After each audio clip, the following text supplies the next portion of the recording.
இந்த ஒரு குற்றம் இல்லாத தேகம், மனஜலம் இல்லாத தேகமா மாற்றணும்னு சொல்லி மாத்துறாங்கல்ல, அந்த மாதிரிலாம் அந்த உணவுகள் இந்த மூலிகைகள்னால மாறுமா? சாப்பிட்டு சாப்பிட்டு எப்படி ஐயா புரியல நீங்கள் சொல்கிறது? இப்ப இவ்வளவு நேரம் வந்து ஒரு சன்மார்க்கத்தை வந்து இது பண்றாங்க. இப்ப நீங்க சொல்றீங்கல்ல, நம்ம ஏத்துக்கிறோம் உணவுகள்னு மட்டும் இல்லாம கொள்கைகளோ இல்ல வந்து நல்ல நல்ல பண்புகளை வச்சு நம்ம ஏத்துக்கிறோம். அதே நேரத்துல இந்த உடல் ரீதியா வந்து தேகத்தை வந்து மாத்துறாங்கல்ல, அதாவது அசுத்தம் இல்லாத தேகம், மலஜலம் அந்த மாதிரி இல்லாத தேகம் எல்லாம் மாத்துறாங்கல்ல, அந்த மாதிரி இதுக்கு உணவுங்கிறது ஒரு முக்கியம் இருக்கும் தானே இல்லையா? ஆமா ஆமா ஆமா ஆமா அதுல கேக்குறேன், எனக்கு தெரியாது, எனக்கு கேக்குறேன். அந்த மாதிரி அதுக்கு முக்கியம் உண்டு தானே உணவு? அதுக்கு முக்கியமானது தானே? ஆமாம், மூலிகை முக்கியமானது தான், மூலிகை முக்கியமானது தான். மூலிகையில் வந்து சாமி சொல்கிறது கரிசாலை வந்து உடம்பு வந்து ரொம்ப நாளைக்கு முக்தி அடைகிற வரை தேகத்தை நீட்டிக்கிறதுக்கு நல்ல ஒரு ஔஷதி. அதே மாதிரி தூதுவளை, வல்லாரை, பொன்னாங்கண்ணிலாம் வந்து உடம்புக்கு ரொம்ப நல்லது. உடம்பு நீங்கள் கீரை கிடைக்கும்போது அது பகலில் காலையிலையும் சேர்த்துக்கலாம், மதியமும் சேர்த்துக்கலாம், ராத்திரியில் கீரை சேர்க்கக்கூடாது. பொன்னாங்கண்ணி டெய்லி கூட சேர்த்துக்கலாம் கொஞ்சம் கொஞ்சம். உடம்பு வந்து சமநிலைப்படுத்தும். அந்த மாதிரி நம்ம உங்களுக்கே தெரியும். இதையே இன்னொருத்தர்கிட்ட கேட்க வேண்டியதில்லை. இப்போ அந்த காலத்துலலாம் நான் கேட்டுக்கணும் இது பண்ணாங்க, புக்கு பார்த்து அது பண்ணாங்க. சில முக்கியமானது வந்து நம்ம தெரியாமல் சாப்பிட்றோம். இப்போ அகத்திக்கீரை இருக்குது இல்லைங்களா, மரத்துக்கீரை, அதெல்லாம் சாப்பிட வேண்டான்றார். அதில் ஏதாவது ஒரு பிரச்சனை இருக்கும், அது நமக்கு தெரியாது, அது ஞானிகளுக்கு மட்டும் தெரியும். எப்போனா ஒரு நாள் சாப்பிட்றதுனால ஒன்றும் தப்பு ஒன்றும் இல்லை, அதனால் ஒன்றும் தப்பு இல்லை. இப்போ சிறுகீரை, அரைக்கீரை, முளைக்கீரை, பசலைக்கீரை, இது மாதிரி கீரை வருது, தெருவில் வருதுன்னா அதெல்லாம் சாப்பிட்டுக்கலாம். எல்லா கீரையுமே நல்லது தான், உடம்புக்கு வைட்டமின் இருக்கிறது தான் கீரை வகைகள். அது சாப்பிடவே மாட்டேன்னுலாம் ஒன்றும் கிடையாது. அப்படின்னா கடவுள் வந்து இந்த மாதிரி செடி கொடி மரத்தில் சாப்பிடவே கூடாதுன்னா இதெல்லாம் ஏன் விளைவிக்கிறாரு? என்னைக்கா இதெல்லாம் ஏகதேசம் சாப்பிட்டுக்கலாம். இப்போ சன்மார்க்கிகள் குறிப்பாக ஏன் செலக்ட் பண்ணி சாப்பிட்ணோம்னா, சன்மார்க்கன்றதே வந்து ஒரு கரெக்டாக சரியாக சொல்லணும்னா சாகாமல் இருக்கிறது தான் சன்மார்க்கினுடைய லட்சியம். இதுதான் வரலாறு சொல்கிறது. சன்மார்க்கம்னா ஏதோ வந்து நித்திய தீபத்தை கண்ணாடி குண்டில் மெயின்டைன் பண்ணிக்கிறது, நித்திய தீபத்தை 24 மணி நேரம் எரி விடுறது, அதை பார்த்துக்கிறது, கர்சாங்கண்ணி சாப்பிட்றது, தம்பை சுற்றி செய்கிறது, வாழை வாங்கிறது, ஒரு வேளை சாப்பிட்றது, 1.5 வேளை சாப்பிட்றது, கரிசாலை கஷாயம் குடிக்கிறது, தலைமையில் வந்து வெள்ளை துணி முக்காடு போட்டுக்கிறது, இதெல்லாம் வந்து வேஷம்தான். இதெல்லாம் புறநிலையில் இருக்கிறதா. இதுக்கும் சன்மார்க்கத்துக்கும் ஒன்றும் இது கிடையாது. சன்மார்க்கம்ன்றது நீங்கள் அகநிலை பற்றி தெரிஞ்சுக்கிறது தான். நம்முடைய இன்னர் செல்ஃப், நம்முடைய சுயம்ன்றது என்ன, அது தெரிஞ்சுக்கலைன்னா நம்ம இருக்கிறதே வேஸ்ட்டுன்றார். நம்ம இருக்கிறதே வேஸ்ட்டு. இப்போ நான் அப்படின்னு சொல்கிறோம் இல்லைங்களா, அதுக்கு என்ன டெஃபினேஷன் சொல்லுவீங்க நீங்கள்? நான் அப்படின்னா என்னன்னு சொல்லுவது? நீங்கள் சும்மா சொல்லுங்களேன். நான் அப்படின்னு சொல்கிறோம் இல்லைங்களா, நானுன்னா என்ன?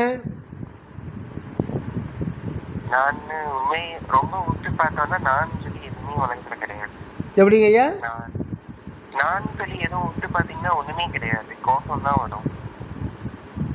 அப்படி இப்போ நீங்கள் வாயில் ஜாங்கிரி வச்சா இனிக்குதா இனிக்கலையா? இனிக்குது, ஆனால் எதுக்குமே நாம தான் காரணம் கிடையாதுல்ல. அது ரைட்டு, அது நான் அதை கேட்கல. இப்போ தமிழ் வார்த்தை இருக்கு இல்லைங்களா, இப்போ நீங்கள் நானுன்ற வார்த்தையை யூஸ் பண்ணுறது இல்லையா? யூஸ் பண்ண மாட்டீங்களா? இப்போ நான் எனக்கு விட்டுருங்க, நான் அப்படின்னு சொல்கிறோம் இல்லையா, எல்லாருமே சொல்கிறோம் நானுன்னா. அப்படின்னா என்ன? அப்படின்னா என்னன்னா நீங்கள் என்ன சொல்கிறீங்க உங்களுடைய அனுபவத்தில்? நானுன்னா என்ன?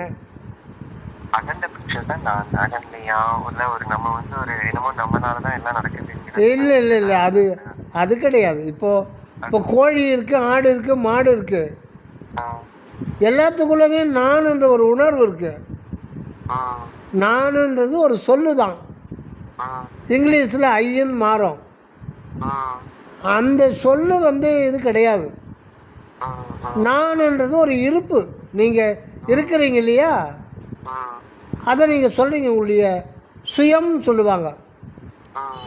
உங்களுடைய சுயம் அது எல்லாருக்குமே நான்ன்ற அது ஒரு உணர்வு. நான்ன்றது ஒரு உணர்வு. அந்த உணர்வு வந்து எல்லாருக்கும் ஒரே மாதிரி தான். எறும்பு கூட அது ஒரே மாதிரி தான் இருக்கும். தோற்றம் வேறு வேறு. எறும்பு உடம்பு தோற்றம் வேறு மாதிரி இருக்கலாம், ஈக்கு தோற்றம் வேறு மாதிரி இருக்கலாம், ஆடுக்கு தோற்றம் உருவத்தோற்றம் வேறு மாதிரி இருக்கலாம், மாடுக்கு உருவத்தோற்றம் வேறு மாதிரி இருக்கலாம், உங்களுடைய உருவத்தோற்றம் வேறு மாதிரி இருக்கலாம், அடியனுடைய உருவத்தோற்றம் வேறு இருக்கலாம், பாம்புனுடைய மேலே சட்டை வந்து அது வேறு வேறு. அதாவது வண்ணம் வேறு எனினும் வடிவு வேறு எனினும் மன்னிய உண்மை ஒன்றே. இதுதான் வரலாறு சொல்வது. உள்ளே இருக்கிற இந்த நான் இருக்கிறேன்னு சொல்கிறோம் இல்லைங்களா, அது எப்படி உங்களால் இருக்க முடியுது? நான் இருக்கிறேன், நான் இருக்கேன்பான்னு சொல்கிறோம் இல்லைங்களா, அது கூட ஒரு வார்த்தை தான். அந்த உணர்வு அது இருந்துக்கிட்டே இருக்கு. இப்போ ஒன்றும் இல்லை, நீங்கள் தெருவில் போகும்போது ஒரு ஆடு போகுது, கோழி போகுது, மாடு போகுது, நாய் போகுது. இது ஒவ்வொன்றுத்துக்குள்ளவுமே அதுக்கு சொல்லாக்க தெரியாது. நம்ம சொல்லாக்குறோம். இருக்கிறேன்னு நம்ம சொன்னோம். நீங்கள் இருக்கிறேன்னு நீங்கள் சொன்னால் தான் இது பண்ண முடியுமா? நீங்கள் இருக்கிறேன் அப்படின்னு நீங்கள் சொன்னால் தான் உங்களுடைய இருப்பை நீங்கள் கன்ஃபார்ம் பண்ணிக்க முடியுமா? கேட்குறேன். நீங்கள் சொன்னாலும் சொல்லனாலும் நினைச்சாலும் நினைக்கிறனாலும் இருக்கிறேன்றது அது உணர்வு, அது சொல்லு கிடையாது. அது தெருவில் போகிற நாய்க்கு கூட அதே மாதிரி தான் இருக்கும், கோழிக்கும் அதே மாதிரி தான் இருக்கும். அப்படியே நீங்கள் வந்து வெளி தோற்றத்தை புறத்தோற்றத்தை மனதால் வந்து மனக்கண்ணால் நீக்கிட்டு அந்த உணர்வு மட்டும் பார்த்திங்கன்னா அங்கே நீங்கள் தான் இருப்பீங்க எல்லா இடத்துலையுமே. அது பொது. நான் இருக்கிறேன்ற அந்த உணர்வு நம்ம சொல்லாக்கிறோம். அது சொல்லு கிடையாது.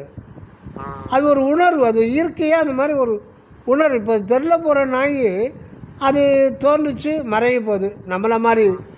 ஆனால் அது நாம் வந்து ஒரு தப்பு கணக்கு போடுற கற்பனை, எனக்கு இந்த தேதியில் பிறந்தோம் அப்படின்னு சொல்லிட்டு நமக்கு தெரியாது, நம்முடைய அனுபவம் கிடையாது. குறித்து வச்சுருப்பாங்க, இல்லை அம்மா சொல்லுவாங்க, அதை வச்சு சொல்கிறோம். நமக்கு வந்து நம்ம எப்போ பிறந்தோன்றதும் நம்முடைய அனுபவம் கிடையாது. அது செத்து போனால் சொல்லவே வேண்டியதில்லை. செத்து போகிறது நமக்கு அனுபவம் ஆகுமா? பக்கத்து வீட்டுக்காரன் தான் சொல்லுவான் அவர் செத்து போயிட்டாருன்ட்டு. அது நம்முடைய அனுபவம் கிடையாது. பிறப்பு ஆரம்பமும் முடிவும் கிடையாது உண்மையில். அதுதான் சீக்ரெட்டுன்றது. அதுதான் இருத்தல். இருக்கிறேன்ற அந்த உணர்வுக்கு வந்து ஆரம்பமும் கிடையாது முடிவும் கிடையாது. ஒரு மாயத் தோற்றத்தினால அது புது சட்டை போடும்போது தாய் கருப்பைக்குள்ளே இருந்து வர்ற மாதிரி இருக்கே தவிர, ஆனால் உணர்வு நிலைன்றது டிஃப்ரெண்ட்டு. அந்த பக்கமே வேறு, இந்த பக்கமே வேறு. அந்த நீங்கள் வந்து ஆடு மாடு கோழி இதனுடைய உருவத்தோற்றத்தெலாம் எடுத்துகிட்டு இருக்கிறேன்றது என்னன்னு பார்த்தா அது வந்து ஒரு உருவமோ ஒரு பொருளோ ஆற்றலோ கிடையாது. அது ஒரு உருவமோ பொருளோ தோற்றமோ ஆற்றலோ மாசோ கிடையாது. அது வந்து ஒரு அறிவு. அந்த அறிவு வந்து திடீர்னுலாம் வரவே முடியாது. இந்த உலகத்தில் திடீர்னு எதனா வந்திருக்கா? எதனா ஒரு உதாரணம் உங்களால் சொல்ல முடியுமா? திடீர்னு தோன்றது சொல்லுங்கள். ஏதாவது உங்களுக்கு தெரிஞ்சது திடீர்னு தோன்றது, முன்பு இல்லாமல் இருந்து திடீர்னு தோன்றி திடீர்னு மறைஞ்சு போகிறது எதனா இருக்கா?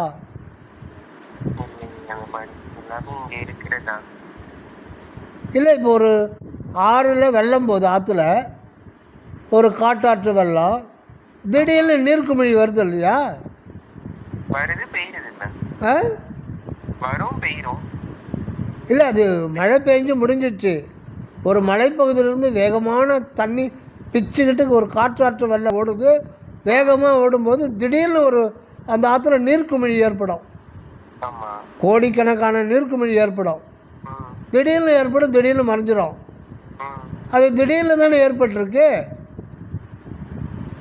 அதோட இதுதானே, அது இயல்பா வருது. அதோட அதுதான் அதான் அதான் உங்ககிட்ட உதாரணம் எதனா திடீர்னு தோன்ற உதாரணம் இருக்கான்னு கேட்டேன். அது திடீர்னு தோன்றும் தானே?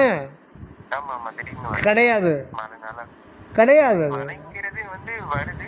சர்ஃபேஸ், அந்த ஆற்றுக்கு மேலே ஆற்றுனுடைய ஆழம் ஒரு 5 அடி 6 ஆழம். ஆழத்தில் வந்து நீர்க்குமிழி தோன்றுமா? தோன்றாது. மேலே தான் தோன்றும்.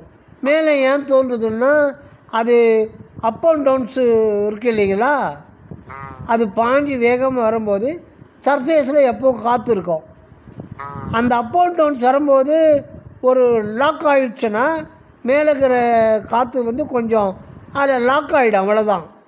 ம், காற்று லாக் ஆகிடுது. காற்று அந்த சர்ஃபேஸில் லாக் ஆகுது, மறைஞ்சிடுது. இதில் வந்து அது வந்து தோற்றம், அதனுடைய மாற்ற தோற்றம் தான். காற்றும் அந்த கொஞ்சம் தண்ணீர் நீர்க்குமிழின்னும் போது அதில் ஒரு ட்ராப் தான் வரும், ம். நிறையலாம் இருக்காது. பெருசாக இருக்க நீர்க்குமிழி, பட் அது மொத்தத்துக்கு பார்த்தீங்கன்னா அது ஒரு ட்ராப்பே மெல்லிய ஜவ்வாக இருக்கும். ம். அதுக்குள்ளே காற்று இருக்கும். அப்போ காற்று புதுசா இல்லை நீர் புதுசா? அதில் காத்து கொட்டுதா, நீட்டு கொட்டுதா? எதுவுமே புதுசு இல்லை. அதில் ம், கொஞ்ச நேரம் அது தோற்றம் அப்படி தோற்றிக்குது, பழைய நிலைக்கு போயிடுது. ம், இப்போ ஒரு சொட்டு தண்ணி எடுக்கிறீங்க, ம், ஒரு டம்ளர் தண்ணி எடுக்கிறீங்க. உங்கள் வீட்டு வாசலில் சித்திரை மாதம் நல்ல வெயிலில் 1 மணிக்கு அந்த தண்ணியை ஊற்றுறீங்க. ம். தெரில, தரையில், சிமெண்ட் தரையில். என்ன ஆகும் ஒரு 5 நிமிஷம் கழிச்சு? காஞ்சிரும். அது அது என்ன ஆச்சு இப்போது? நீராவி ஆயிடுச்சு எல்லாமே. அதான் H2O நம்ம படிச்சிருக்கோம். 2 ஹைட்ரஜன் 1 ஆக்சிஜன். அது வேலன்சி குடிச்சிட்ருக்கோம். அது குறிப்பிட்ட வெப்பநிலையில் அந்த வேலன்சி பாண்டேஜ் வந்து உடஞ்சிரும். ம், உடஞ்சி வந்து இப்போ மாலிக்குள்ளாக இருந்தது பழையபடி அணுவாக மாறிட்டு வானத்தில் கலந்துரும். ம், திருப்பி அது வரும், மழையாக வரும், இல்லை வேறு எதாவது போகும். இப்போ ஒரு விளக்கு எரிய விடுறீங்க வீட்டில். ம். ஒரு தீபத்தை சாயந்தரம் காமாட்சி அம்மா விளக்கு ஒரு 10 ml எண்ணெய் ஊற்றுறீங்க, திரியை போட்டு ஏற்றுறீங்க. ம். இப்போ ஒரு 6 மணிக்கு ஏற்றுங்கன்னா 8 மணிக்கு எண்ணெய் தீர்ந்து போய் ஆஃப் ஆயிடுச்சு. ம். அந்த எண்ணெய் என்னாச்சு? தீபத்துல கலந்து இதாகிடுச்சு. எண்ணெய் அது வந்து ஒரு ஃபேட் மாலிக்யூல் தான். அது சேச்சுரேட்டட் அன்சேச்சுரேட்டட் ஃபேட் மாலிக்யூல். அது நிறைய பாண்டு இருக்கும். அதில் வந்து மேக்ஸிமம் 99% இந்த கேஸ் ஆட்டம்ஸ் தான் இருக்கும். நைட்ரஜன், ஹைட்ரஜன், கார்பன், இந்த மாதிரி கேஸ் வந்து வெவ்வேறு இதில் வந்து பாண்ட் ஆகி அது ஒரு மாலிகுலாக லாங் செயினில் ஃபார்ம் ஆகிருக்கும். நீங்கள் தீக்குச்சியிலேருந்து அந்த உஷ்ணத்தை அந்த திரியில் கொடுக்கும்போது என்ன ஆகுதுன்னா அது வாங்கிக்கின்னு வெளியில் இருக்கிற ஆக்சிஜனை அது உள்ளே இழுத்து சாப்பிட்டு அந்த ஹீட்டு ஃபார்ம் ஆகும்போது அந்த லாங் செயின் மாலிகுல் இருக்கிற அந்த பாண்டுலாம் உடையுது. அந்த பாண்டு உடையும் பொழுது ஒரு தீ வெளிப்படுது, ஒரு அப்பீரன்ஸ். அந்த ஹீட்டு ஒரு வடிவம் கொண்டு ஒரு பொன் நிறத்தில் ஒரு தீபமாக தெரியுது. அது வந்து ஒரு நிகழ்ச்சி தான், தீன்னு ஒரு அணுவே கிடையாது. அந்த பாண்டு உடையும் பொழுது உடைஞ்சி அந்த ஆக்சிஜனை சாப்பிட்டுக்கிட்டு அது உடைச்சு எல்லாம் கார்பன் டை ஆக்சைடாகவோ இல்லை வாட்டர் மாலிகுலாவோ மாறி அதுவும் அந்த வாட்ரு எவாப்ரேட்டு ஆகி உங்கள் அட்மாஸ்பியரில் கலந்துடுது. இதில் எதுவுமே எந்த ஒரு அணுவை வந்து புதுசாக ஆக்கவோ முடியாது, அழிக்கவோ முடியாது. இது வந்து விஞ்ஞானிகள் கண்டுபிடிச்சி சொல்கிறது தான். இந்த உலகத்தில் நான் எதுக்கு இதை சொல்கிறேன்னா, எந்த ஒரு அணு தானே உலகமாக மாறி இருக்கு. அணுக்களின் கூட்டு தொகுப்பு. அதாவது பல லட்சோப லட்சம் கோடி கோடி அணுக்கள் சேர்ந்தால் தான் ஒரு லட்டாக மாறுது. எல்லாமே அணுக்கள் தான். லட்டாகட்டும், மரமாகட்டும், காக்கா உடம்பாகட்டும், நம்ம உடம்பாகட்டும், எல்லாமே வந்து செல்லுக்குள்ளே மாலிகுலுக்குள்ளே ஆட்டம். இந்த ஆட்டமுக்குள்ளே புரோட்டான், நியூட்ரான், எலக்ட்ரான். ஆக எல்லாமே வந்து அணுக்கள் இல்லைன்னா எதுவுமே இல்லை. இந்த உலகமே அணுக்களின் செறிவு. அது சூரியனாகட்டும், சந்திரனாகட்டும், ஆற்றலாகட்டும், அனைத்துமே வந்து இதுதான். அது ஒரு அணு எடுத்துட்டிங்களன்னா அதில் மாஸ் இருக்குது, ஆற்றல் இருக்குது. ஆற்றல் can be converted into mass, mass can be converted into energy, but can not be destroyed both. இது விஞ்ஞானிகள் கண்டுபிடிச்சி சொல்கிறது. அப்போது அறிவில் இப்போது ஹைட்ரஜன் அணுக்கு அறிவு இருக்கா? அறிவு கிடையாது. அது ஜடப்பொருள். அது அணுக்கள் எல்லாமே ஜடப்பொருள். ஜடப்பொருளுக்கே ஆக்கம் அழிவு கிடையாது. அப்படின்னும்போது அறிவு வடிவமான, உணர்வு வடிவமான இந்த ஒரு அறிவுக்கு எப்படி தோற்றம், மாற்றம், மறைவு இருக்கும்? இதுக்கு ஆதி அந்தம் கிடையாது. இந்த உலகத்தில் எதுக்குமே வந்து ஆதி அந்தம் கிடையாது. காரணம் எல்லாத்துக்குமே இறைவன் தான். இறைவன் ஆதி அந்தம் அற்றவர் ஆதனால எல்லாமே வந்து வருது. இப்போ பஞ்சபூதம்லாம் படைக்கப்பட்டதுன்னு சொல்கிறோம் இல்லைங்களா? அது நமக்கு ஒரு முதல் கட்ட ஒரு அண்டர்ஸ்டாண்டிங் தான். மற்றபடி இதில் எதுவுமே படைக்கப்பட்டதில்லை. இருக்கிறத வெவ்வேறு தோற்றத்தில் இறைவன் காட்டிக்கிட்டு இருக்கார். அந்த அணுக்களை வெவ்வேறு தோற்றத்தில் காட்டிக்கிட்டு இருக்கார். அவ்வளோதான், மாற்றி மாற்றி காட்டுறார். அதனால் அப்படி இருக்கும்போது இது இயற்கையான ஒரு உண்மை ரகசியம். அப்படின்னா இதில் மற்றது எல்லாம் கண்ணால் பார்க்குற இந்த உலகம் இது எல்லாமே ஜடம் தான். இதில் எதுவுமே அறிவு கிடையாது. இப்போ உங்கள் வீட்டுக்கு அடியேன்னு வர்றேன், நீங்கள் என்னை பார்க்குறீங்கன்னா என்னை பார்க்க முடியாது. நீங்கள் அறிவற்ற என்னுடைய உடம்பு தான் உங்களுக்கு கண்ணுக்கு தெரியும். இதுக்குள்ளே இருக்கிற என்னை பற்றி நீங்கள் நினைக்காம இந்த உடம்பு தான் நானுன்னு உங்கள் உடம்பை நினச்சிக்கிட்டீங்க. அதே மாதிரி எதிரில் இருக்கிறவங்களையும் நீங்கள் நம்ம கற்பனை பண்ணிக்கிறோம். ஆக அறிவு தான் நம்ம. அதனால தான் ஒருத்தனுக்கு இந்த சொத்து இருக்காடா, பொண்டாட்டி பிள்ளைங்க இருக்கா, நிலபுலம் இருக்கா, பேங்க்கில் வைப்பு நிதி இருக்கா, எது கேட்டாலும் சொல்லுவான்.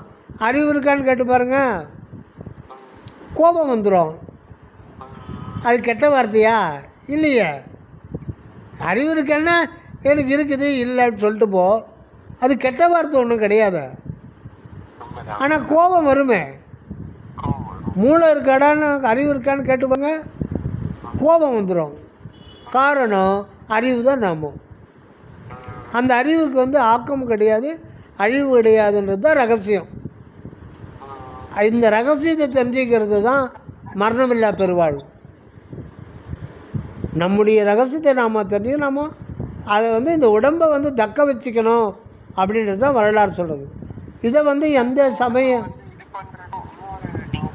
ஒரு அணுல இருந்து இன்னொரு அணு வந்து மாற்றம் அடையுதுல்ல. இப்ப ஒரு விளக்க வச்சு அழகா சொல்லுங்க மாதிரி இந்த உடம்பு வந்து இன்னொரு நிலையை அடையணுங்கிறது ஒரு மரமில்லா பெருவாழ்வோட ஒரு நிலை தானே ஆக்சுவலா. ஆமாம். அதாவது இப்போ இருக்கிற இந்த உடம்பு அது சுத்தமாகும் பொழுது இப்போ வந்து இது பஞ்சபூதத்தினுடைய கூட்டு தொகுப்பு தான் இது. நீங்கள் இதில் இந்த தீயும் நீரும் வந்து அது தனி பூதமே கிடையாது. நம்ம தீயை பார்த்தோம், அது ஒரு தனி பூதம் கிடையாது. நம்ம முதல் கட்ட அண்டர்ஸ்டாண்டிங் மக்கள் தீயை பார்க்குறோம், நெருப்பை பார்க்குறோம்.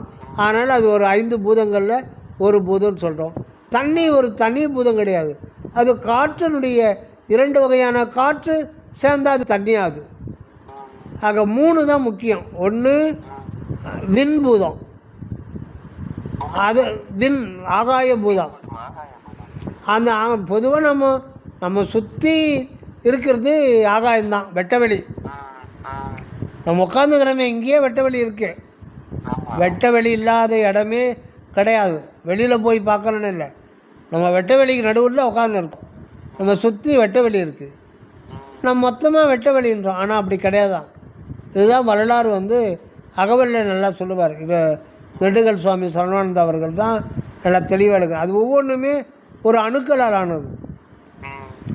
ஒவ்வொரு தனித்தனி ஒரு குண்டூசி நுனியில் பல்லாயிரக்கணக்கான லட்சக்கணக்கான தனித்தனி விண்ணணுக்கள் எடுக்கலாம் ஒரு குண்டூசி நுனி மேலே.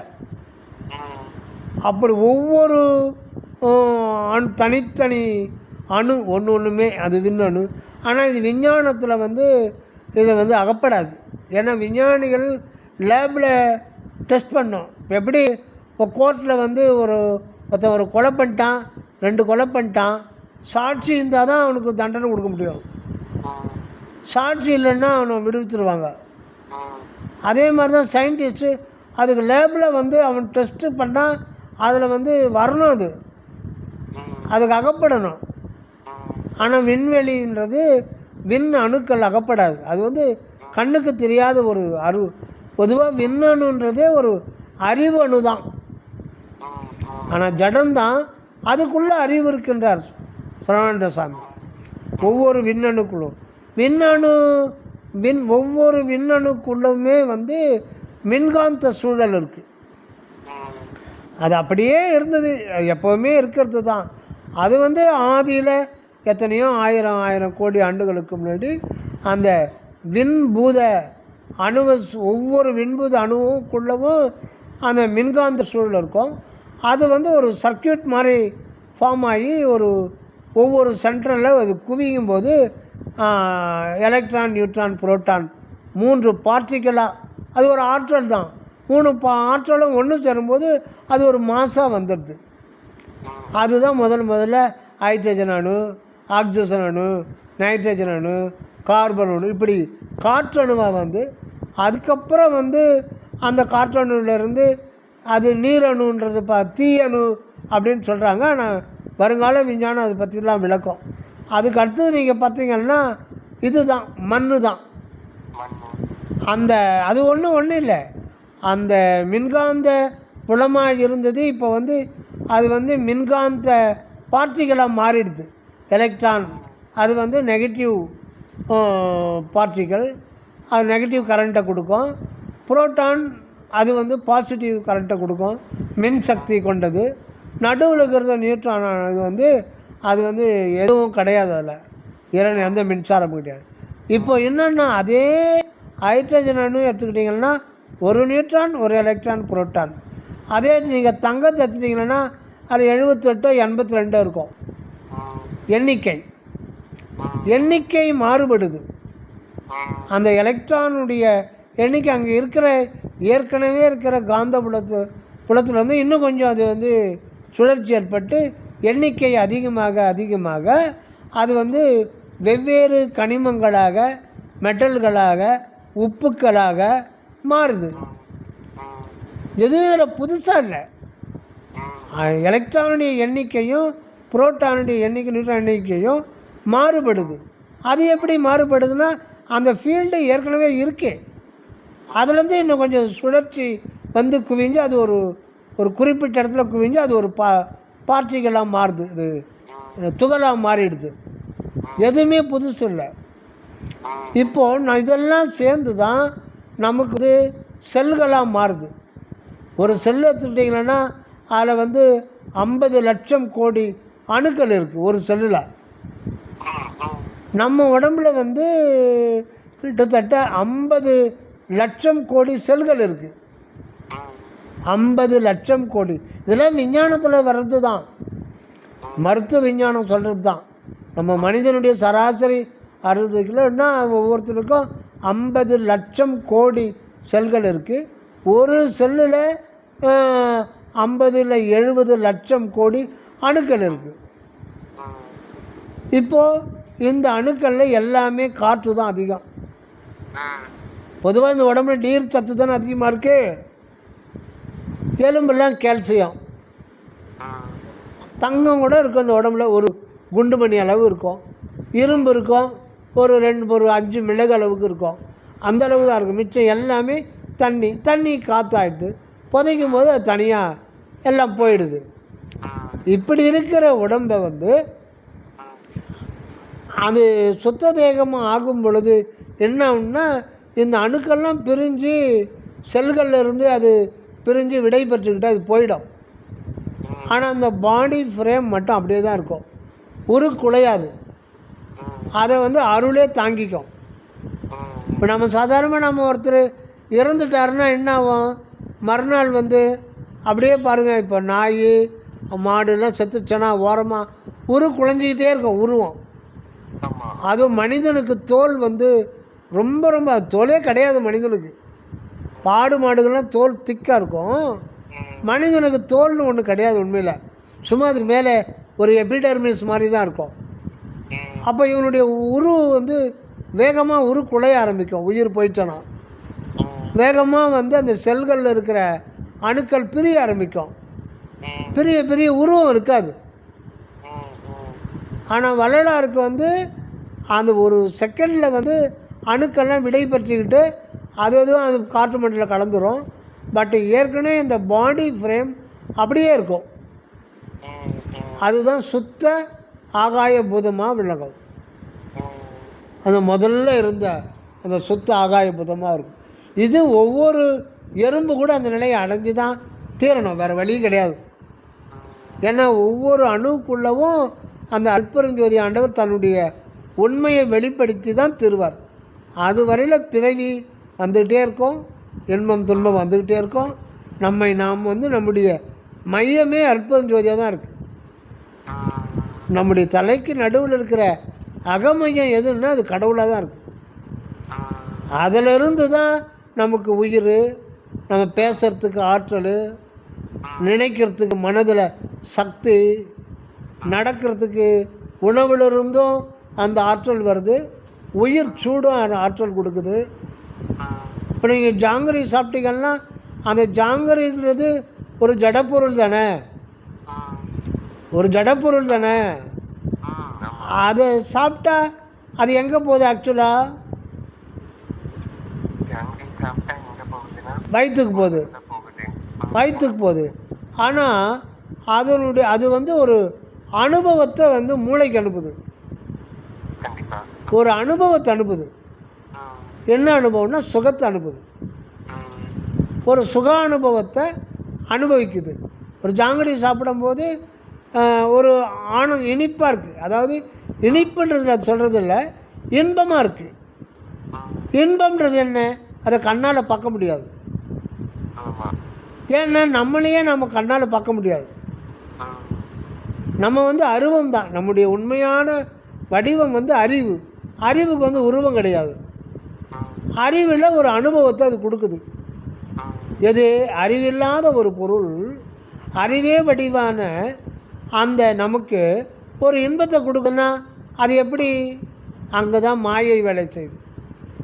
இப்படி தான் ஆண்டவர் வெளியில் ஏமாற்றி கொண்டு போய் கடைசியில் இறைவனே நமக்கு உண்மையான இன்பமாக வந்துடுறார். அதுவரையில் இந்த உலக வாழ்க்கையில் நாம் பலவிதமான தொல்லையும் துன்பமும் நோய் நொடியும் சோதனையும் வேதனையும் பட்டு தேறி முடிவில் ஐயோ இது மாய வாழ்க்கை, இது பொய், மாய வாழ்க்கையை மெய்யன் எண்ணி மதித்திடா வகை நல்கினான் வேயத்தோல் உமை பங்கன் மணிவாசகர் பாடுவார். அது வந்து இது எல்லாமே மாயை சம்மந்தப்பட்டது தான். நாம் இன்பம் நாம் எது நினைக்கிறோமோ உண்மையில் அது மாயை சம்மந்தப்பட்டது தான். ஒரு ஜாங்கிரி இருக்குன்னா அதனுடைய தன்மை வந்து அது வந்து சிக்னலாக மாறுது. அது அப்படியே நீங்கள் ஜாங்கிரி அனுபவிக்க முடியாது. ஏன்னா நீங்கள் வந்து அறிவுன்றது அது ஒரு ஆகாயம்தான், அணுத்துவமான ஆகாயம். அந்த ஆகாயத்துக்கு போய் ஜாங்கிரி எப்படி போகும்? மூளைக்கே ஜாங்கிரி போகாது இல்லையா? ஆனால் அதனுடைய தன்மையை எப்படி பிரிக்குது? அது இப்படி இருந்தது, தன்மையை பிரிக்கிறது நாக்கில் இருக்கிற டேஸ்ட் பக்ஸு. அங்கே இருக்குது அற்பெருஞ்சோதியினுடைய ஏகதேச சக்தி அங்கே வேலை செய்யுது. அது வந்து ஒரு சமிக்ஞையாக தான் மாற்றுது, ஒரு சிக்னலாக தான் மாற்றுது, எலக்ட்ரோ கெமிக்கல் சிக்னலாக மாற்றுது. அந்த சிக்னலை நியூரான்களுக்கு அனுப்புது. அந்த நியூரான்கள் அந்த சிக்னலை கொண்டு போய் மூளையில் நாம் உணர்கிறோம். அப்படின்றான் விஞ்ஞானிகள். அப்போ நம்ம எல்லாத்தையுமே எந்த அனுபவத்தையும் நம்ம மூளையில் தான் உணர்றோன்றதை விஞ்ஞானம் சொல்லுது. விஞ்ஞானத்தை நம்ப மாட்டோம், ஆனால் விஞ்ஞானம் சொல்லுது. ஆனால் அந்த விஞ்ஞானிகளே அதை பற்றி சொல்லுதே தவிர அவங்க அதை பற்றி நினைக்கிறதில்ல. அது ஒரு இயற்கை, அது கண்டுபிடிக்கிறான். நான் கண்டுபிடிச்சேன்னு பட்டம் பதவி பணம் வாங்கிட்டு அதிலே கலைஞ்சு போயிடுறான். ஏன்டா எல்லாமே மூளைக்கு போகுது அப்படின்னு அவன் நினச்சிருந்தான்னா அங்கே மெய்ஞானம் வந்துடும். விஞ்ஞானத்தினுடைய இறுதி நிலை அங்கே மெய்ஞானத்தை காமிக்கணும். அப்படி காமிக்காத போது அந்த விஞ்ஞானத்தினால அழிவு தான் ஏற்படுது. இப்படி எந்த ஒரு விஞ்ஞான கண்டுபிடிப்புக்கும் கடைசியில் மெய்ப்பொருளை காட்டலைன்னா அதனால் அழிவு தான் ஏற்படும், ஆக்கம் ஏற்படாது. அதனால் ஏன் நம்ம நினைக்கிறதில்ல, இவ்வளவும் நடக்குது. இப்போ நீங்கள் வீட்டில் தானே உட்காந்துக்கிறீங்க, நீங்கள் எதிரில் என்னென்ன பார்க்குறீங்க உங்கள் வீட்டில் இப்போது? சரி, எவ்வளோ தொலைவில் இருக்குது பீரோ? சுவரு இது எங்கே இருக்கு?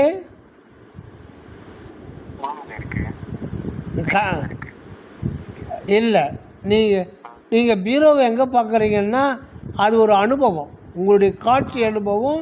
நீங்கள் மூளையில் தான் அது விசிபிள் ஆகுது. மூளையில்னா மூளை கிடையாது. மூளைன்றது ஒரு செல்லு தானே, செல்லு ஜடம் தானே. அந்த மூளை பகுதியில் தான் அறிவுன்றது அது ஒரு ஆகாயம். அது எல்லாமே இந்த ரெட்டினா, அப்புறம் பப்பில், இந்த மாதிரி ஏகப்பட்ட ப்ராசஸ் ஆகி சிக்னலாக மாறி அந்த சிக்னல் நியூரான்களுக்கு கொடுத்து அந்த சிக்னலுக்கு ஒத்த ஒரு காட்சி அனுபவத்தை ஆண்டவர் நமக்கு கொடுக்குறார். மூளையில் ஒரு அனுபவமாக வர்றார். அது ஒரு காட்சி. உங்களுக்கு நீங்கள் பீரோவை பார்க்குறீங்க, செவரை பார்க்குறீங்க, நாற்காலி பார்க்குறீங்கன்னா அது ஒரு காட்சி அனுபவம்.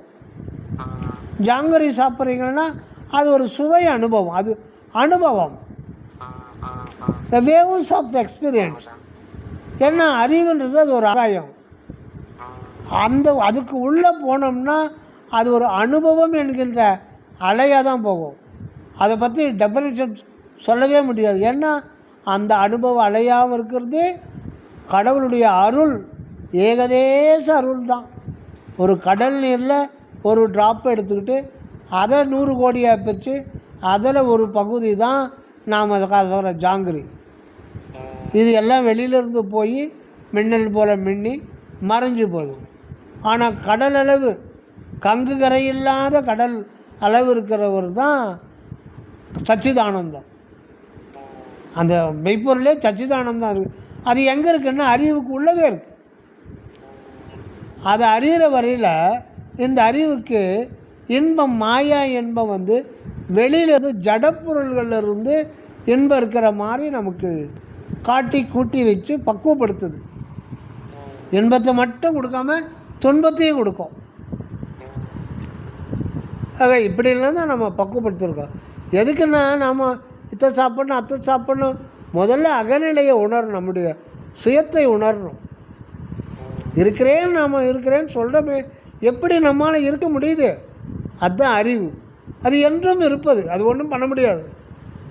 நீங்கள் நினச்சாலும் நான் நினச்சாலும் அதிலிருந்து விட்டு ஒதுங்க முடியவே முடியாது. தெருல ஒரு நாய் போது அது சுதந்திரத்தில் இருந்துக்கிட்டு இருக்கு. அது இருந்துக்கிட்டு இருக்கு, நிகழ்காலத்தில் இருந்துக்கிட்டு இருக்கு. அது அதுக்கு பகுத்தறிவு ஆண்டவர் கொடுக்கல, அது இருந்துக்கிட்டு இருக்கு, அவ்வளோதான். பசி எடுக்கும், சாப்பிடும், காமம் வரும், அந்த உணர்வில் அனுபவம், அதுக்குரிய அனுபவம் போயிட்டே இருக்கும். அது நம்ம நாளைக்கு இருப்போமா தெரியாது, எப்போ நாம் இருக்க தொடங்கணும் தெரியாது. அதே தான் நம்ம கதையும். ஏன்னா அங்கே ஆரம்பம் முடிவு கிடையாது.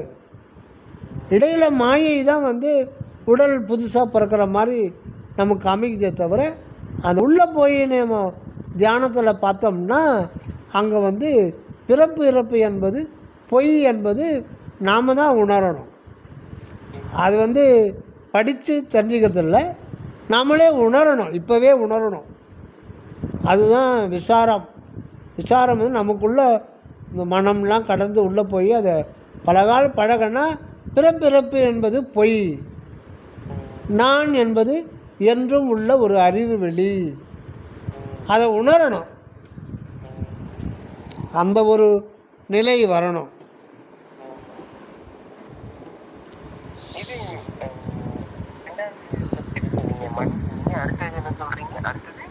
எதுங்க ஐயா?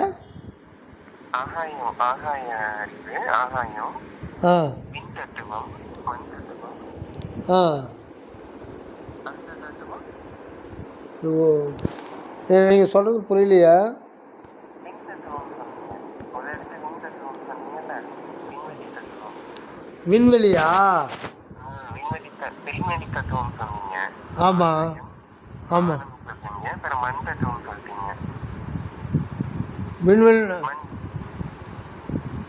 விண்வெளினா நீங்கள் முதல்ல பார்த்தோமே அது சொல்கிறீங்களா? 3 தத்துவம் சொன்னீங்கல்ல, 3 தத்துவம் மட்டும்தான் உண்டு நீங்கள்ல. அதாவது தீன்றது வந்து உங்களுக்கு வந்து அந்த மாலிக்குள் உடையும் பொழுது அந்த வருது. அதனால அது வந்து ஒரு தத்துவமா 3 தத்துவத்தை சார்ந்துதான் அது வருது. ஆமாம் ஆமாம்.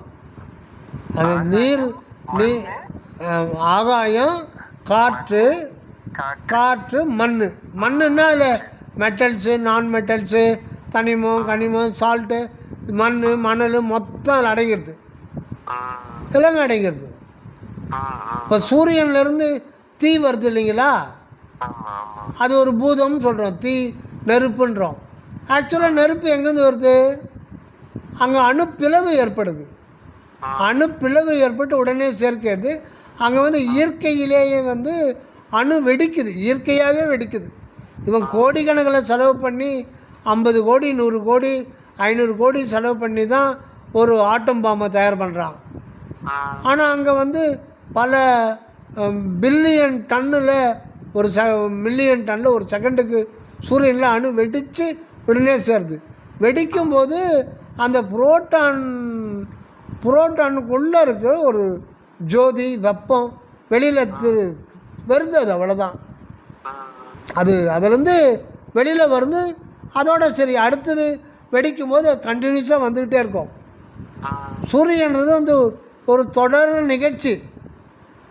அது எப்போவுமே இப்போ வெடிப்பு நின்று போச்சோன்னா அடுத்து வந்து ஒரு 15 நிமிஷம் கழித்து உங்களுக்கு வந்து அங்கே சூரியனே இருக்காது. 15 நிமிஷம் வரையில் அது பூமியை கடைசி அணு வெடிப்பு இங்கே வந்து சேர்ற வரல நமக்கு வெப்பம் வரும். அப்புறம் சப்போஸ் அணுவே வெடிக்கலை, ஸ்டாப் ஆகிடுச்சுன்னா சூரியனே இருக்காது. அது தொடர் நிகழ்ச்சி. அது அதே மாதிரி தான் நாமளும் தொடர் நிகழ்ச்சி. இருக்கிறேன்னு சொல்கிறோம் இல்லைங்களா, அது அறிவு நிலையில் கடவுள் வந்து தன்னை விளக்கம் செய்து கொண்டே இருக்கிறார். உணர்வாக விளக்கம் செய்கிறார். இருப்பு நிலையிலிருந்து மனிதனில் தன்னை அறிவாக விளக்கம் சுடர் போல விளக்கம் செய்து கொண்டே இருக்கிறார். அது இயற்கை, அது ஸ்டாப்பே ஆகாது. பனையா தீபம் சொல்கிறான் இல்லைங்களா, அது பொய் தானே? ஆமாம். என்னைக்கான இன்றைக்கி ஏற்றி வச்சிங்களேன்னா அது நாம் இருக்கிறதுல எரிஞ்சிட போகுது. அது எப்படி அணையா தீபம்னு பேர்? ஏற்கனவே நீங்கள் தீபம் கொத்தி வச்சு தானே ஏற்றி வச்சிங்க. அணையா தீபம்ன்றது உண்மையில் நீங்கள் தான், அடியன் தான், ஆடு தான், மாடு தான். அதுதான் அணையா தீபம். அந்த அணையா தீபத்தை கண்ணில் பார்க்க முடியாது. அது வந்து புதுசாக வந்து ஏற்றவும் முடியாது, அதை அணைக்கவும் முடியாது. ஆபத்தை நீக்கி வளர்த்தே அடியேன் ஊழத்தே தீபத்தை ஏற்றியது பாரீர் திருச்சிற்றம்பலத்தே திருநட ஜோதி சொல்கிறார் இல்லைங்களா. தீபம்னா இந்த தீபம்ன்றது அது ஒரு சுடர், உணர்வு சுடர். நாம் நினைக்கிற மாதிரி வெளிச்சம் நினச்சிடக்கூடாது. கண்ணாடி கூண்டுக்குள்ளே ஏற்றி வைக்கிறோம் இல்லையா, அந்த மாதிரி ஒரு வடிவத்துலேயோ வெளிச்சமோ அந்த மாதிரிலாம் நினைக்கக்கூடாது. எப்படி தீபம் சதா சுடர் விட்டுக்கிட்டே இருக்க, அது ஒரு நிகழ்ச்சி தானே. மாலிக்குள் வந்து தொடர்ந்து பாண்டு கட்ட வைக்குது. அதனால் அந்த நேரத்தில் வந்து அதில் இருக்கிற அலைகள், அந்த வெப்ப அலைகள் வந்து நமக்கு வந்து ஒரு கண்ணுக்கு ஒரு தீயாக தெரியுது ஒரு கலரில். அது வந்து ஒரு ஆற்றலும் கிடையாது, அது ஒரு வேவ்ஸ் தான். எலக்ட்ரோ மேக்னெட்டிக் வேவ்ஸில் அது ஒரு தோற்றம், அப்படி தான் சொல்ல முடியும்.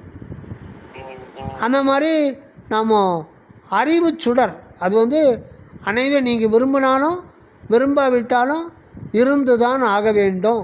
காரணம், அந்த இருத்தல் என்பது ஒவ்வொரு உயிருக்குள்ளும் இயற்கையாக தானே விளங்குது.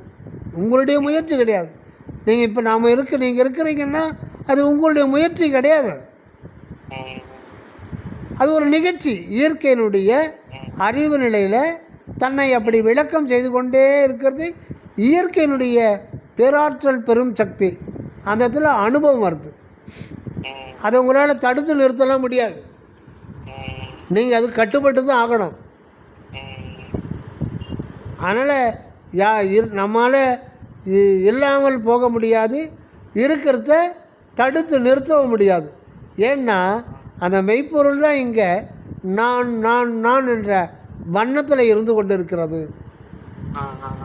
ஆக உண்மையில் பார்க்கும்போது நான் என்பது நான் அல்ல அப்படின்னு உணர்றது தான் ஞானம். அது இயற்கையாக விளங்குது. அதையே நம்ம ஆணவன் சொல்கிறது. அந்த நான்ன்றது நான் தான் அப்படின்னு நினைக்கிறது ஆணவம். நான் என்பது அழிக்க முடியாது, அழிக்கக்கூடாது, அழிக்கவும் முடியாது, அதுக்கு அவசியம் இல்லை, அது தப்பு, அது அழியவும் அழியாது. அது நான் அல்ல, அது இயற்கையினுடையது. அது எல்லா இடத்துலையும் அது ஒரு அனுபவ புள்ளியாக இருந்து அனுபவத்தை பெற்றுக்கொண்டே இருக்கிறது. அதை நாம் தடுத்து நிறுத்த முடியாது.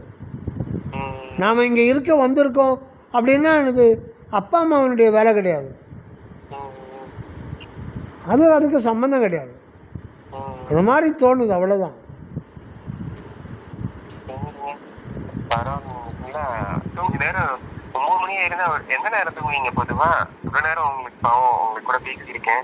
அதெல்லாம் ஒன்றும் இல்லையா, அதெல்லாம் ஒன்றும் இல்லை. 9 மணிக்கு தூங்கிடுவீங்களா? என்னங்கய்யா? காலையில் இல்லை வேமா தூங்கிட்டு காலையில் வெள்ளன எழுந்துருவீங்களா? 3 மணி 4 மணிக்கு எழுந்துருவீங்களா? அது எப்போ தூக்கம் தெரியுதா போய் எழுந்துப்பேன். அது ஒரு கணக்கெல்லாம் வைக்கிறது இல்லை. விடிகாலம் பொதுவாக எழுந்துப்பேன். வந்து இது பண்ணணும்னு நினைப்பாங்கல்ல, பாராயணம் பண்ணணும்னு அப்படிலாம் இருக்குங்களா? தோத்திரம் பண்ணுவேன். பாராயணம்னா அகோல் பாராயணம் அந்த மாதிரிலாம் அது முன்னெல்லாம் பண்ணிகிட்டு இருந்தது தான். பட்டு தனிப்பாடல்கள், திருப்பள்ளி எழுச்சி, சிவபுராணம், அந்த மாதிரி வந்து தனிப்பாடல்களை வந்து மெதுவாக வந்து தனிமையில் இருந்துக்கிட்டு அது நெகிழ்ச்சியோடு கடவுளை நோக்கி நெகிழ்ச்சியோடு எனக்கு உண்மையை உணர்த்து, நான் யார் என்று எனக்கு உண்மையை உணர்த்தணும். என்னை காட்டி எனக்குள்ளே இருக்கும் நின்னை காட்டியே அப்படின்னு வேறு வள்ளல் பெருமான். என்னை காட்டி எனக்கு உள்ளே இருக்கும் நின்னை காட்டியே. அதனால் இறைவன் வந்து தன்னை காட்டுவதற்கு முன்னாடி நம்மளை யாருன்னு நமக்கு காட்டி கொடுக்குறார். அவரே தான் இங்கே அனுபவ வாழ்வுக்காக நாம வந்திருக்கிறான்னு சொல்கிறது தான், அதுதான் முதல். ஆக நானாக இருப்பதும் சரி, அந்த நானுக்குள்ளே தானாக இருப்பதும் சரி, ரெண்டுமே கடவுள் தான். இங்கே நானும் சொல்லிக்கிறதுக்கு ஒன்றுமே இல்லை. அதாவது இதெல்லாம் வந்து ரொம்ப ஒரு ஒன்றும் இல்லாத அவ்வளவு நம்ம வந்து, அதாவது எல்லாமே இங்கே இருக்கிறது. இதில் வந்து இந்த மாதிரி இதெல்லாம் சொல்கிறீங்க, தத்துவங்கள் இதை வச்சு உடம்பு இந்த மாதிரி இதுன்னு சொல்கிறோம். இது வந்து உயிரோட ஒரு உயிருக்கு சுற்றி உள்ள உடம்பு வச்சு உள்ள ஒரு இது விஷயங்கள்லாம் சொல்கிறோம். ஒன்றும் இல்லை அனுபவம் என்னென்னமோ சொல்கிறோம், இது பண்ணுறோம். இதை தாண்டி வந்து இப்போ நம்ம சில விஷயங்கள் இந்த சொல்கிறோம் தெரியுமா, ஒரு பட்னத்தார் வந்து ஒரு நிலையை அடைஞ்சாங்க அப்படின்லாம் வந்து நம்ம பேசுறோம். அவங்க வந்து அந்த கரும்பு வச்சுட்டு ஒரு இடமா போவாங்க, திருவொற்றியூர்ல தான் இது கிடைக்கும்னு சொல்லி ஒரு இது இருக்கும். பிறகு வந்த உடனே அங்க அந்த உடலும் அந்த இதுக்கேற்ற மாதிரி மாறி இருக்கும். அதுக்கு முன்னாடி மாறுது அதெல்லாம் நமக்கு தெரியாது. இல்லை, பழைய முறைகள்லாம் வந்து இறைவன் இப்போ வந்து தவிர்த்துட்டார். பழைய முறைகள் அவங்க வந்து என்னன்னா இந்த உடல் வாழ்வு வேண்டான்றாங்க. உலக வாழ்க்கை வேண்டாம். அதுதான் பெரிய திருப்பம். நேர் எதிராக இருக்கிறது. உடல் இல்லைன்னா ஆன்மாவினுடைய இரு விளக்கம் மறைபடும் அப்படின்றது தான் இதுவரையில் பழைய ஞானிகள் அறியாத ஒன்று. உடல் போயிடுச்சுன்னா, அதாவது அவங்க ஆழ்ந்த ஒரு உள்ளவே அந்த அகநிலையிலேயே உள்நிலையிலேயே அப்படியே நிஷ்டை கூடி அதிலே இருந்துருவாங்க. அப்படி இருக்கிற நேரத்தில் என்ன ஆகுன்னா, உடலை மறந்துடுவாங்க, உயிரை மறந்துடுவாங்க, சுவாசமும் நின்றுடும். அது ஒரு சுழுமணியில் லாக் ஆகி அப்படியே நின்றோம். இல்லை, பட்னத்தார் அப்படி கிடையாது. பட் பட்னத்தாரும் ஒரு சித்தர் மாதிரி தான். ஆனால் அவங்க இந்த உடல் தேவையில்லை.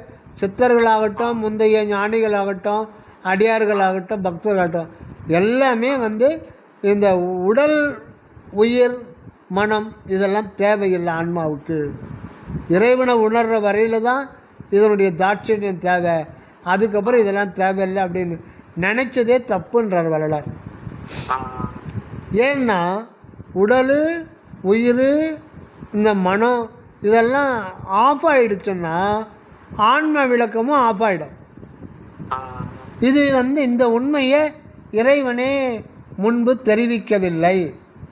அதனால் இப்போ நீங்கள் சொல்கிற பட்டத்தாரும் சரி, மணிவாசகரும் சரி, திருநாமந்த ஞானிகள் எல்லாமே உடல், உயிர் கடன்ற போது ஆன்மாவனுடைய இருப்பு மறைபட்டு போயிடும். அவங்க அந்த சிவ ஜோதியில் ஒடுங்கிய நிலையில் தான் இருப்பாங்க. அவங்களுக்கு சச்சிதானந்த அனுபவம், அந்த உயிர் உடம்போட உயிர் இருக்கிற வரையில் அவங்க சச்சிதானந்தத்தை அனுபவிப்பது உண்மைதான். ஆற்றின்ப வெள்ளமே சொல்கிறாருங்களே, அத்தா இக்கான்ற அந்த மாதிரி பேரின்பத்தை அனுபவித்தாங்க. ஆனால் ஒரு கட்டத்தில் உடல் உணர்வே இல்லாத போது அது துண்டிக்கப்பட்டு விட்டது. ஆன்மாவிலேருந்து கழண்டிடும். அது கழண்ட உடனே என்ன ஆகுன்னு அவனுக்கே தெரியாது. அது கழண்ட உடனே சில வினாடிகள் இருந்து அது என்ன ஆகுன்னா ஆன்மாவுக்கு அப்படியே ஆஃப் ஆகிடும். அது இருக்கிறதே தெரியாது. ஆனால் அவங்களுக்கு பிறவி கிடையாது. பல லட்சம் வருடங்கள் கூட இருக்கலாம். ஆனால் திருப்பி அவங்களுக்கு ஒரு உடம்பை கொடுத்து சன்மார்க்கத்துக்கு வந்தாங்கன்னா அவங்க சின்ன வயசுலேயே வரலாறு மாதிரி ஆகிடுவாங்க. அவங்களுக்கு பிறவி கிடையாது. பட்டு சுத்த தேகம் பெறுவதற்காக மறுபடியும் அவங்க பிறக்கணும். சுத்த தேகத்தோடு தான் அவங்க வாழணும். அதுதான் வாழ்வு. உள்ளே அடங்கி போகிறது அது வாழ்வு கிடையாது. இதுதான் சைவ சித்தாந்தத்துக்கும் சுத்த சன்மார்க்கத்துக்கும் மிகப்பெரிய ஒரு மாற்றம். இந்த ஒரு விஷயம்தான். அதுதான் இதுதான் அது பழைய நெறியெல்லாம் வேண்டாம். அதான் ஊனாரும் உயிர் வாழ்க்கை ஒருத்தன்றே வெறுத்திடவே திருவாசூரில் சொல்கிறார். இந்த உடம்பும் வேண்டாம், உயிரும் வேண்டாம், உற்றாரை யான் வேண்டேன், ஊர் வேண்டேன், பேர் வேண்டேன், எதுவுமே வேண்டான்றார். அப்போ எல்லாமாய் ஆண்டவர் இருக்கும்போது ஏன் வேண்டான்னு சொல்கிறீங்க? ஆக புறம் வேறு அகம் வேறு அப்படின்னு பார்க்கும்போது அப்போ புறம் கடவுளுக்கு அந்நியமான ஒன்றா? அப்போ புறநிலைன்றது கடவுளுக்கு அந்நியமானதா? கடவுளுக்கு அந்நியமாக எதுவுமே கிடையாது. அப்போ ஏன் இத்தனை கோடி பிறவிகளில் உருவத் தோற்றத்தோடு அந்த ஜீவன் வந்துக்கிட்டு இருக்கு? நிலைத்த உருவமாகணும். அதில் இருக்கிற குற்றங்கள் நீங்கணும், அவ்வளோதான். அந்த குற்றங்கள் உடற்பழுதெல்லாம் தவிர்த்தே எனை பள்ளி எழுப்பிய அருட்பெருஞ்சோதியன் அப்பனே பள்ளி எழுந்தருள்வாங்க. உடலில் இருக்கிற பழுதுகள் வரலாறு உடம்புல சிறுமுளை, பெருமுளை, ரத்தம், எலும்பு, தசை, சிறுநீர் பை அதெல்லாம் இருக்காது. ஆனால் அவர் என்ன உருவத்தில் வாழ்ந்தாரோ அந்த வடிவம் இருக்கும், அப்படியே தான் இருக்கும், அது குலையாது. ஒரு கத்தியத்து குத்துணைகள்லாம் இந்த பக்கம் போய் அந்த பக்கம் வந்துடும். அதுக்கு பேர் தான் சுத்த தேகம். அந்த பாடி ஃப்ரேம் அப்படியே இருக்கும், பட் அதுக்குள்ளே மாமிசம்லாம் இருக்காது. செல்கள், டிஷ்யூஸு, ஆர்கான்ஸ் அதெல்லாம் இருக்காது. அதெல்லாம் அழிஞ்சு போச்சுன்னா அழிஞ்சு போகாது, அது ஒரு வினாடியில் வந்து அணுக்களை பிரிஞ்சு அது ஆகாயத்தில் கலந்துரும். இதுதான் சுத்த தேகம். ஆனா ஏன் அவங்களுக்கு அப்புறம் வந்து ஒரு சுத்தத்தை கிட்ட அடைஞ்சவங்க திடீர்னு நம்ம ரொம்ப பேரை பார்க்க முடியல? அவ்வளோ ஒரு வழிமுறைகள் எல்லா விஷயங்களும் வந்து அவங்க கொடுத்துருக்காங்க. ஸோ என்னென்ன பண்ணுங்க என்னென்ன எல்லாமே சொல்லியிருக்காங்க. சொல்லி வந்து ஒரு உணவு பழக்கம் மேற்கொண்டு சொல்லியிருக்காங்க.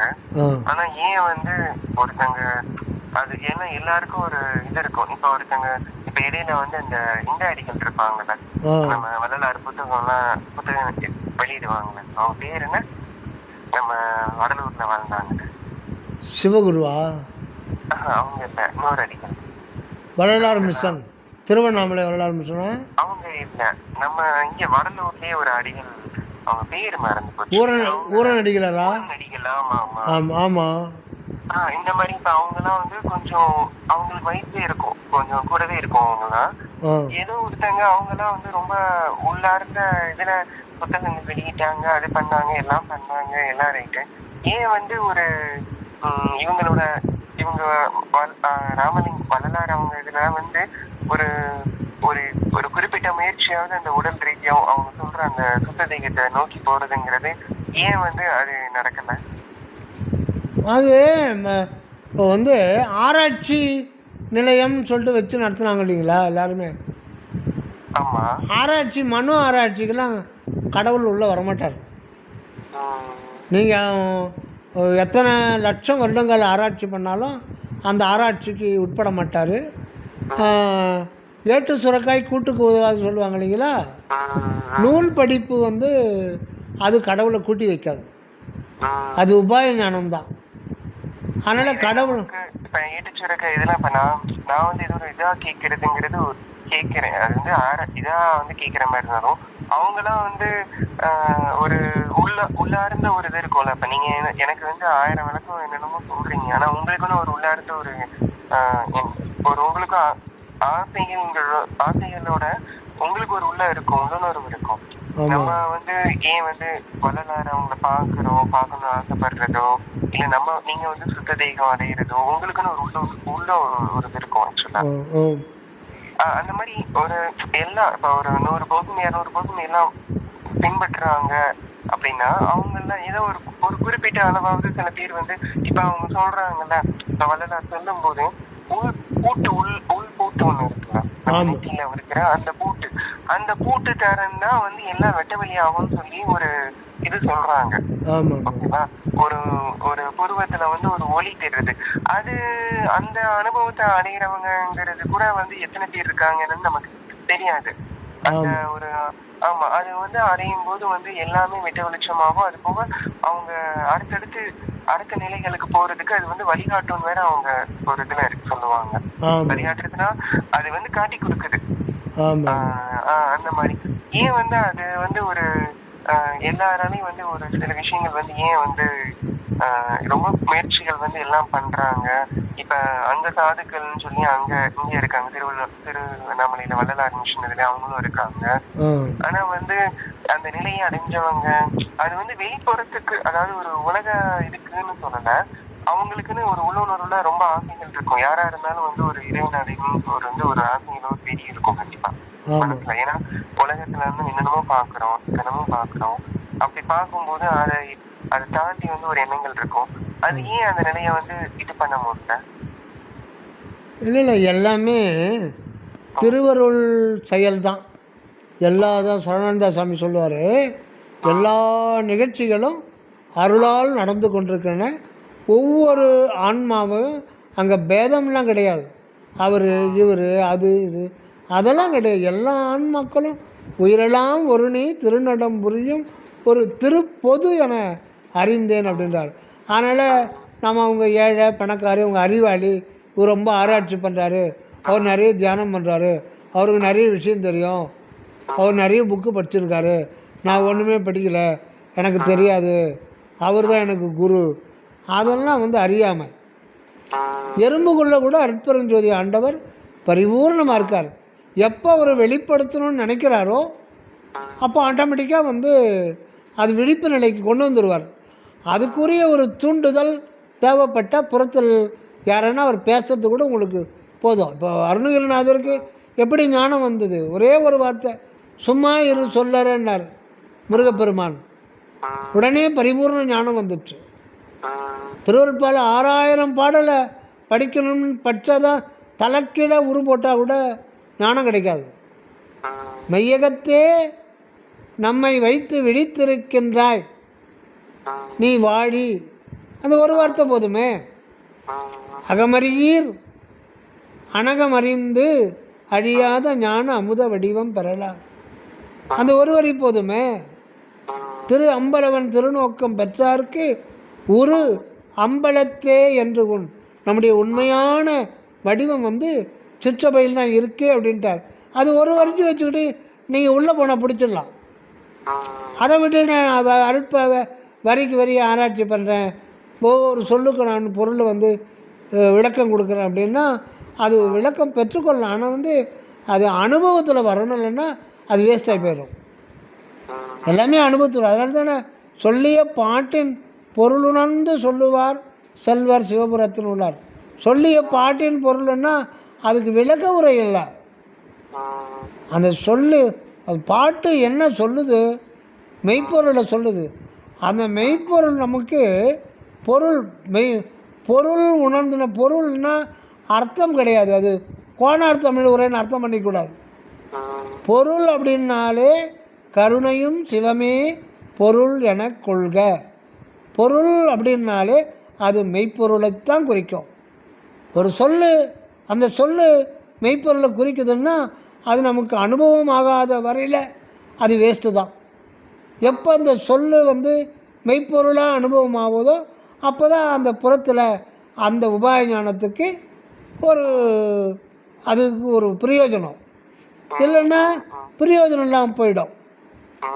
நம்ம சொல்லையே பிடிச்சிக்கிட்டு பொருளை விட்டு பொருளை உணர்த்த வருவதற்காக தான் மொழி வழி அது புறத்தில் சொல்லாக்கப்பட்டு திருவருளால் நமக்கு வழங்கப்பட்டுள்ளது. மெய்ப்பொருளை உள்ளே இருக்கிற மெய்ப்பொருளை புரிஞ்சிக்கணும் அப்படின்றதுக்காக மனதில் முதல்ல மன அறிவில் ஒரு தெளிவு ஏற்படணுன்றதுக்காக மொழி வழி ஒரு சொல் உருவாக்கப்படுகிறது கடவுள் அருளால். ஆனால் சொல்லையே படிச்சுக்கிட்டு அதை தொங்கிக்கிட்டு வந்து பொருளை விட்டுட்டு அப்புறம் என்ன இருக்குது? ஒரு பிரயோஜனம் இல்லையே. அதனால் ஆராய்ச்சியில் பண்ணக்கூடாது.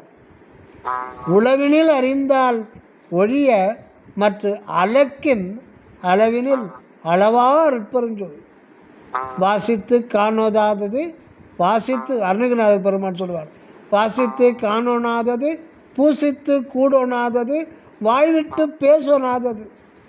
வேறு என்ன வேணும்?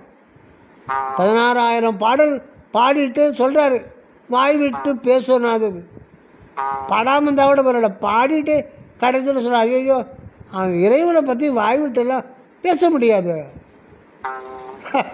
அப்படின்றாரு. அந்த மாதிரி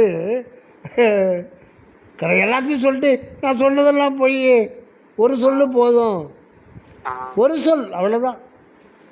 இந்த ஓம்ன்ற ஒரு வண்ணத்தை பற்றி தெரிஞ்சுக்கிட்டாலே போதும். அதனால் திருவருட்பால 6000 பாடலில் நீங்கள் ஒரு பாடலை எடுத்து அதை நம்ம வந்து டீப்பாக அகவிசாரம் பண்ணோம்னா அதில் 6000 பாடல் அதில் அடங்கிடும். அந்த ஒவ்வொரு பாடலுக்கும் அந்த தன்மை இருக்குது. ஆமாம், அது 5ஆம் திருமுறையோ 6ஆம் திருமுறையோ நீங்கள் சொன்னாலும் சரி, ஒரு பாடலில் 6000 பாடலுமே அடங்கிடாலும் ஒரு வரி எடுத்துக்கிட்டாலே போதும். அந்த மாதிரி ஒரு தங்க தகட்டில் எழுத வேண்டியது திருவருட்பா. இதே அமெரிக்காவில் இருந்தால் தங்க பேப்பரில் எழுதி வச்சுருப்பாங்க.